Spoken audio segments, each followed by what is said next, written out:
საუბარს დავიწყებთ გიგა სოფრომაძით, რომელიც არის თანადამფუძნებელი პროფკავშირების, რომელსაც აი ახლაც კი ხელისუფლება დამატებით ბერკეტებს უქმნის, რომ სამსახურიდან გათავისუფლებული და უკანონო გათავისუფლებაზე აცხადია აქ საუბარი. სამსახურიდან გათავისუფლებულმა ადამიანებმა ვერ შექმნან, ვერ დააფუძნონ ორგანიზაცია, რითიც ერთმანეთს მიეხმარებიან და საკუთარ უფლებებს დაიცავენ. ბატონ გიგა, რა დაბრკოლებები შეიქმნა, რამდენადაც ვიცით, 5 ჯერ გითხრეს უარი ოფიციალურად პროფკავშირის რეგისტრაციაზე, როგორ ფიქრობთ, რატომ? მოგესალმებით, მივესალმები მაყურებელს. კი, ნამდვილად 5 ჯერ გითხრეს უარი პროფკავშირის რეგისტრაციაზე. ამის ერთადერთი მიზეზი არის ის, რომ არ უნდათ ქვეყანაში არსებობდეს ძლიერი ჯგუფები და ძლიერი გაერთიანებები, რომელიც იმ რეპრესიულ პოლიტიკას შეეწინააღმდეგება, რომელსაც მმართველი ხელისუფლება შეიძლება უწოდოთ ახორციელებს საზოგადოების წინაშე. ჩვენ ამის ტალღები ვიხილეთ ამ პროცესების და რეპრესიების. ეს არ არის მხოლოდ საჯარო მოხელეებზე და მოსამსახურეებზე მიტანილი იერიში. ჩვენ მანამდე ვნახეთ იერიში არასამთავრობო ორგანიზაციაზე, ვნახეთ იერიში სასამართლოზე, ვნახეთ იერიში დამორჩილება იმ უწყებების, რომელიც მთავრობის ეფექტურ მუშაობას და თანამდებობის პირების მუშაობას უწევდნენ კონტროლს და მონიტორინგს, მათ შორის თქვენ ახსენეთ ცალკეული თანამდებობის პირების დეკლარაციები, რომელიც საჯარო არის, მაგრამ ფაქტია უკვე, რომ ეს ინფორმაციებიც უკვე დამალულია და საზოგადოების აღარ ხდება ცნობილი და დღეს ჯერი დადგა უკვე საჯარო სამსახურების, რადგან საჯარო სამსახურები ახორციელებენ ეფექტურად პროცესების მართვაში არიან ეფექტურად ჩართულნი, ანუ ის სახელმწიფო სერვისები, რომელიც მიეწოდება საზოგადოებას, როგორც ინდივიდუალურ პირებს, ასევე ბიზნესებს თუ ცალკეულ ჯგუფებს, ამას ახორციელებენ საჯარო სამსახურებში დასაქმებული ადამიანების საშუალებით და დღეს უკვე დადგა მათთვის ესეთი მოცემულობა, რომ აღარ უნდათ სამსახურებში იყვნენ ადამიანები, რომლებიც არ ემორჩილებიან მათ პოლიტიკას, რომლებიც ეწინააღმდეგებიან, რომლებიც კრიტიკულად აფასებენ მათ გადაწყვეტილებებს და დამოკიდებულებებს. ადამიანები აღარ უნდათ ის ადამიანები, რომლებიც სვამენ კითხვებს და ითხოვენ ამ კითხვებზე პასუხებს და როგორც ხედავთ, აღარ უნდათ ადამიანები, რომლებიც ღიად საუბრობენ და მხარს უჭერენ ევროპულ კურსს, დასავლურ კურსს, ცივილურ კურსს და ითხოვენ, რომ ჩვენი ქვეყანა არ გადავიდეს ამ კურსიდან და მიდიოდეს შეუქცევადად იმ ნაბიჯებით, რომელსაც თაობების მანძილზე ჩვენი საზოგადოება დგავდა ამ ასე ვთქვათ ცივილური სამყაროს წევრობისაკენ. ბატონ გიგა, თქვენ მუშაობდით მერიაში, ცოტა ხნის წინ ახსენეთ, რომ აი თქვენაირი პროფესიონალები ქმნიდნენ იმ სერვისებს, რომელთაც სარგებლობენ ხომ ადამიანები.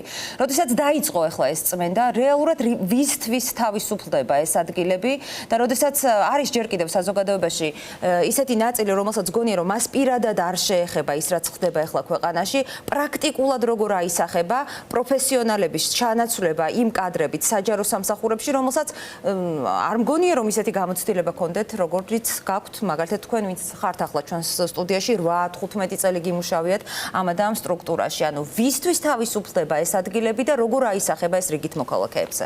კი, დღეს გათავისუფლებული არიან ადამიანები, რომლებსაც მუშაობის ათეულობით წლიანი სტაჟი აქვს.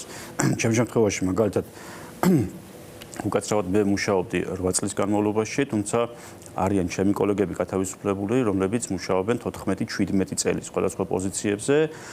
მათ შორის ჩვენ სტატისტიკას ვაწარმოებთ გარკვეულწილად, რა კატეგორიის ადამიანებს ათავისუფლებენ და 60%-ზე მეტი გათავისუფლებული პირებისა არიან საჯაროდ მადლობის მიმღები პირები, ანუ წინა წლებში, მათ შორის მეც და სხვა როგორც ჩემი უწყების თანამშრომლები, ისე სხვა უწყების თანამშრომლები სამსახურის ხელმძღვანელებისგან იყვნენ წახალისებული, მათ გამოუცხადეს საჯარო მადლობა, ზოგს მადლობის სიგელიც აქვს გადაცემული. და ცუდები გახდით, იმიტომ რომ გინდათ ევროკავშირში? კი, ცუდები გახდით, იმიტომ რომ გვინდა ევროკავშირში და ცუდები გახდით, იმიტომ რომ არა ვართ უპირობო მორჩილები და დღეს მათ ჭირდებათ ადამიანები, რომლებიც არიან უპირობოდ მორჩილები, იმიტომ რომ წეღანადაც ვახსენე საზოგადოებაზე გქონდეთ კონტროლის მოხდენის საშუალება. და აი მარტივად ავხსნი, რა გულისხმობ ამ ნაწილში.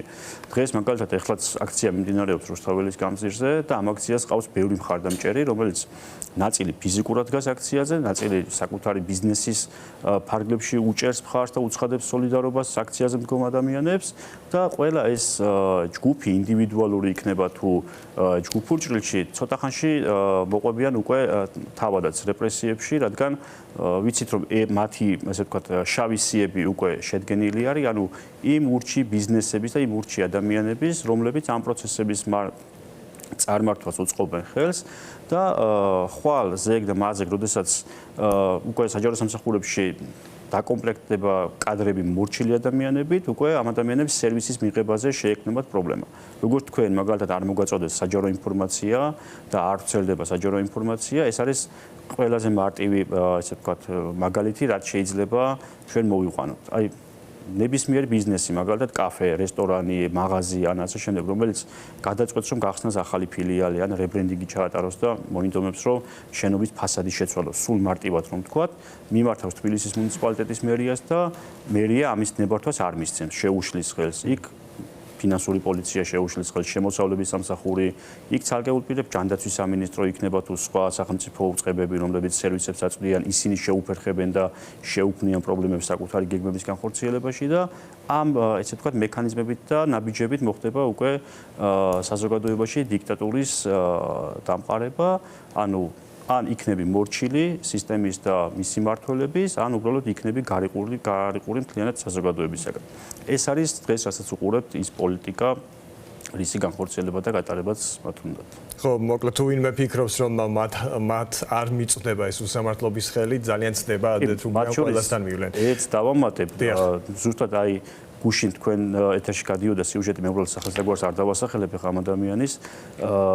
მან ისაუბრა საკუთარ მშობლებზე, რომლებიც ერთ-ერთ მუნიციპალიტეტში საკრებულოში მუშაობდნენ მაღალ თანამდებობებზე და დღემდე, გუშინ ყოველ შემთხვევაში იყვნენ ქართული ოცნების წევრები და ამორჩევლები, ისინიც კი გათავისუფლეს სამსახურებიდან იმის გამო, რომ მათი შვილი რუსთაველზე ჩვენთან ერთად დგას აქციაზე. მოკლედ ნულოვანი ტოლერანტობა თავისუფალ აზრთან. ხო, და ეს უფრო მასშტაბურ ფორმას მიიღებს. ბატონო გიგა, უბრალოდ დაზუსტება მინდა ისევ რომ დაუბრუნდეთ იმ თემას, რომ გარდა იმისა თქვენ მიზეზოთ კი არა და ძალიანაც მიზეზით, მაგრამ რეალური საბაბის გარეშე გაგათავისუფლეს თანამდებობიდან და ამის შემდეგ პროფკავშირის შექმნის საშუალებაც კი არ გეძლებათ. 5 ჯერ გითხრეს უარი.